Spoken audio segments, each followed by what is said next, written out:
তো এই যে বন্ধুরা, আমার মেজো ভাসুরের মেয়ে, তার জন্মদিনে আমি খাবিয়েছিলাম বলে সে আমাকে ফ্যামিলি প্যাক চকলেট দিয়েছে। ছোট চকলেট দেয়নি। ও বলেছে আমি জানি তুমি ছোট চকলেট দিলে তুমি একা খাবে না, ভেঙে ভেঙে দিবে, ওই জন্য বড় দেখে একটা চকলেট দিয়েছে, যাতে আমি সবাইকে দিয়ে খাই। তো ওর জন্য আমাকে বড় একটা চকলেট দিয়েছে, ফ্যামিলি প্যাক। তো এই যে, তো আমার আর আমার ভাসুরের মেয়ে এখন নেই, ও কাজে গেছে। ও আস্তে আস্তে তো ওর জন্য রেখে দেবো। তো এখন সবাই এখানে আছে, তো এটা ভাঙা হবে, তো সবাইকে একটু একটু করে দেবো।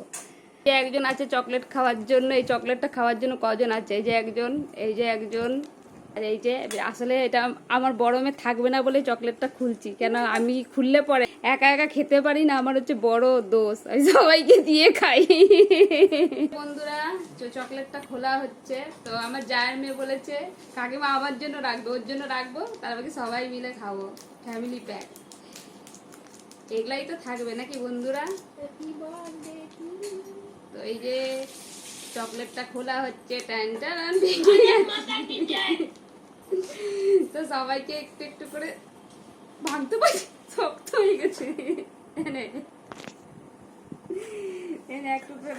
এই যে একটু চকলেট খাওয়া শুরু হয়ে গেছে। আর এই যে আমার ছোট মেয়েও খাওয়া শুরু করে দিচ্ছে চকলেট। এনে মায়ের ভালোবাসা।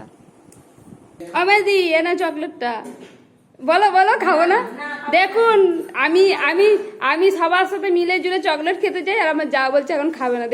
দেখুন, আমি ভালোবাসার খাতিরে বলছি চকলেট খাবে না। দেখুন, আমার কিন্তু দোষ নেই। এই যে আমার জায়ের মেয়ে দেখছে, দেখ তোর মা কিন্তু খাচ্ছে না, আমার কোনো কিছু দোষ নেই, চকলেটটা শেষ হয়ে গেলে। তো এতক্ষণে আমি একটু খাচ্ছি চকলেট। কিন্তু চকলেটটা খেলে না সব শেষ করে দিলাম, তখন তোমার মেয়েকে বলতে পারবে না তো কাকিমা আমাকে দেয়নি।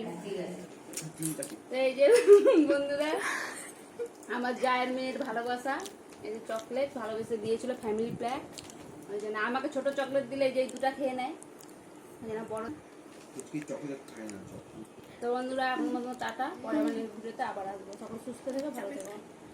আজকের মতো চকলেট খাওয়া কমপ্লিট। জীবনে প্রথমবার চকলেট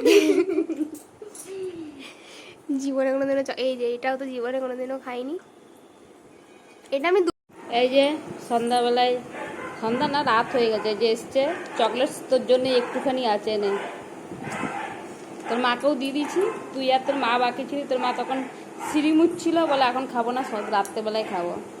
এই যে আর একটু আমিও তোর সাথে শেয়ার করলাম। আমি এত খাবো না, রাখো এখন। এইটুকু রাখবো তাহলে? এইটুকু তাহলে কি করতে রেখে লাভ কি আছে?